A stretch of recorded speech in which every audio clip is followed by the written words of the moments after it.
Ba't dalawa yung ano? Ano po ba sabi sir nung ano? Ha? Anong sabi po? Napadeliver na raw niya eh.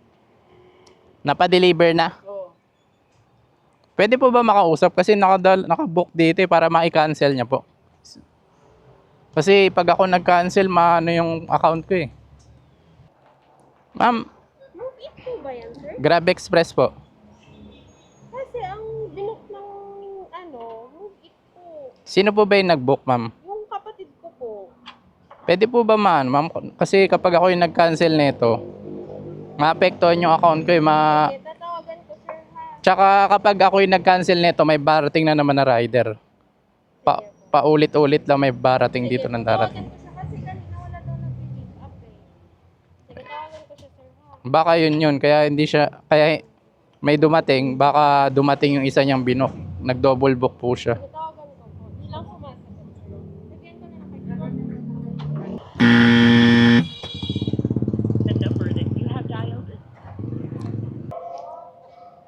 Sir, saan po yung building? Room 919? Ay, sa gitna. Oh, yes, may pure gold.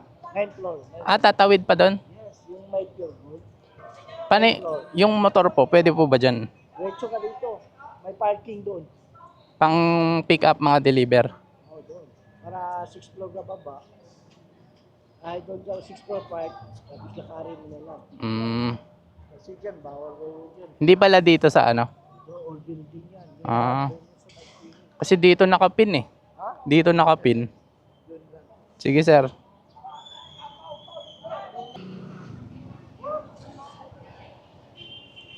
Ikot. Ikot sir. Sa kabilang building. Yan ang parking card mo doon sa kabila, sir. May bayad po ba to? Oh, May bayad? Kasi magpipick up lang ako eh. 10 minutes pre. Pag lumampas, may bayad po kayo. Hahanapin ko pa kasi ito eh. Grab po kasi ako. Opo, lahat to dito sir na pumapasok, may bayad po. Ganon. Sige, kakancel ko na lang to kasi hindi kayang 15 minutes sir eh. Eh, ikot na doon. Parking lot mo na sa kabila.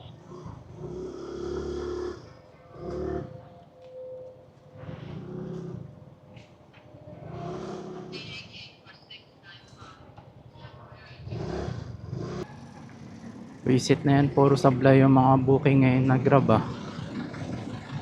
Kanina yung isa kong booking halagang 200. Naka-promo siya. Ang babayaran na lang ng customer 79. So kinancel ko dahil napakalayo, tapos 79 pesos lang makukuha. Ang pangalawa naman, na-pick up na ng ibang rider daw.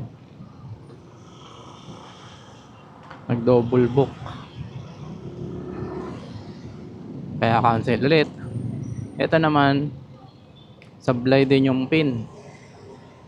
Sa kabilang building pala, ang hirap-hirap tumawid pa naman dun sa Chinese General Hospital. Tapos, magpa-park ka, bibigyan ka ng card. 15 minutes lang yung grace period. Maghahanap ka pa dun, di magbabayad ka ng parking. Tapos ngayon, ito naman. 2 kilometers. 200 yung fare niya pero may additional na 60 plus. Ewan ko ba't ganun kalaki yung additional. Pag ganun kalaki, malayo yung pick up eh. Baka sablay na naman to.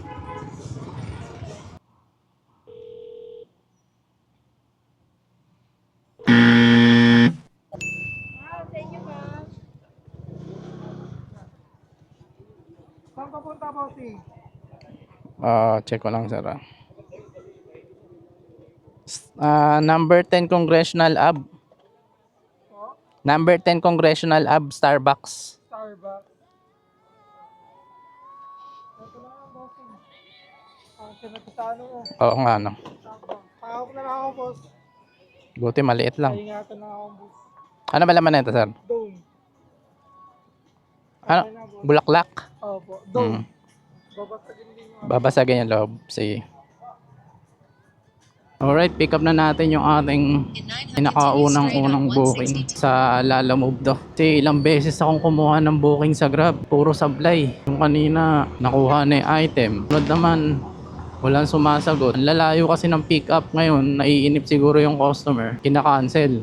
Pag na-pick up na ng ibang rider, pag na-pick up ng rider, wala na silang pakialam dun sa isang magpi-pick up. Ibubuk ulit nila ng bago. Kaya ayun, tapos hindi na nila papansinin yung tumatawag. Nangyari, cancel. Hindi na pahinga ako ng maaga ng 39 minutes sa Grab. Sayang, ang aga ko pa naman ngayon lumabas. Alas 10 pa lang naubos yung oras ko kakapunta sa mga pick up ng Grab na mali-mali.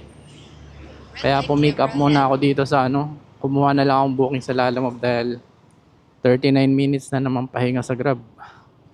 Wala pa akong nakuha matinong sa Grab.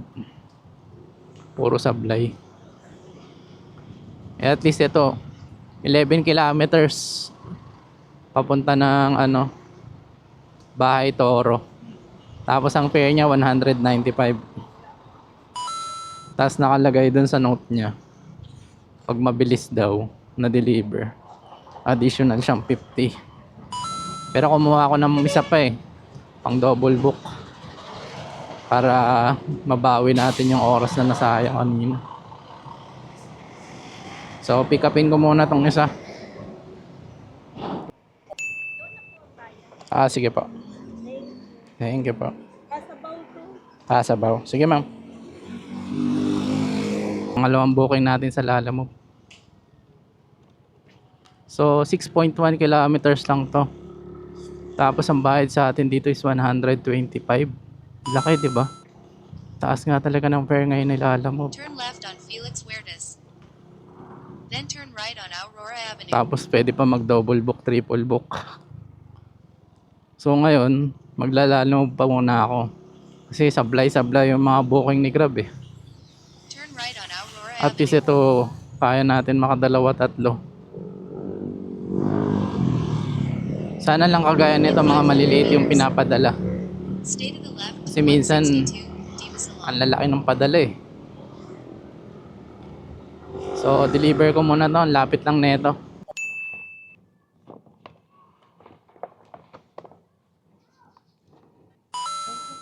Thank you. Ay, may sukli pa. Kaka na pa. Thank you po. Sir.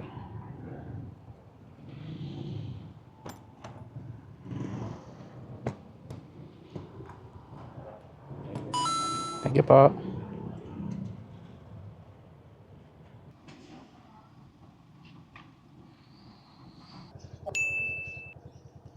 Ito lang.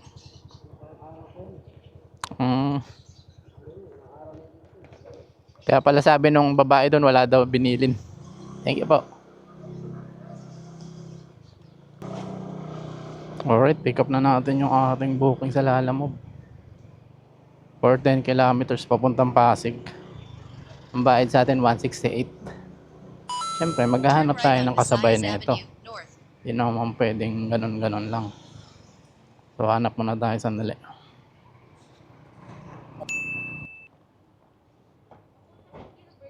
Apo. Mark Ramos. Pwede mo po pangalan sa video na na-receive niyo kami. Alright, pick up na natin yung pangalawang booking sa Lalamove. Pang double book. Turn right on Visayas Avenue, South. So, ang fare nito is 201 for 15 kilometers. Papunta din ng Pasig. Mauuna yung una natin pinick up kasi lang yun 10 kilometers. Turn right on 170. Sarap pala na itong Lalamove Double book na.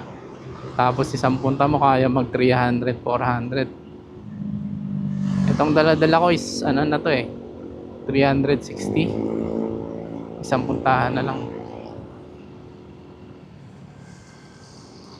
Tsaka kagandahan sa Lalamove, yung ibang customer sanay na sila sa yung matagal mag-antay talaga.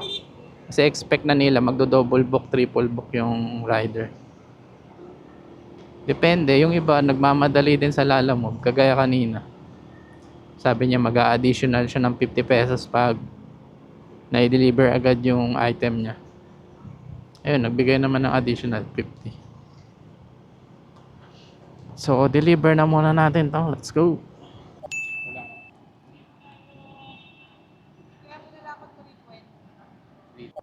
Apa. Thank you po. Ang aga, kala ko mamaya pa eh. Mm. Sabi traffic daw. Sige po. Ayan, ano ha, 55. Paparanyaki to ma'am, no? Oo.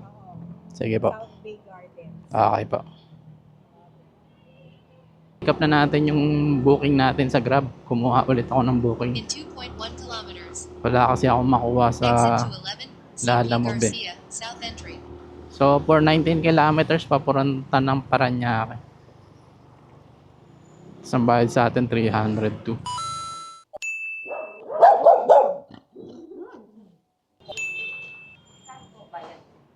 $229 po. Wait lang. Right, nakakuha tayo ng booking dito sa May Las Piñas sa Grab. Papunta to ng Gilmore, Quezon City. So, for 24 kilometers, ang fare niya is 395. Pero naka-promo kaya yata siya eh, kaya parang 200 plus lang yung nasingil natin na cash. Tapos siguro GrabPay na papasok yung diniscount na Grab. So wala na akong makitang kasabay sa Lalamove kaya didiretso ako na lang din. Tsaka nakaka-stress na din dahil traffic na eh. So deliver ko muna to. Gabriel Cantos. Dito po. Picture ako lang sir. Tin. Okay po.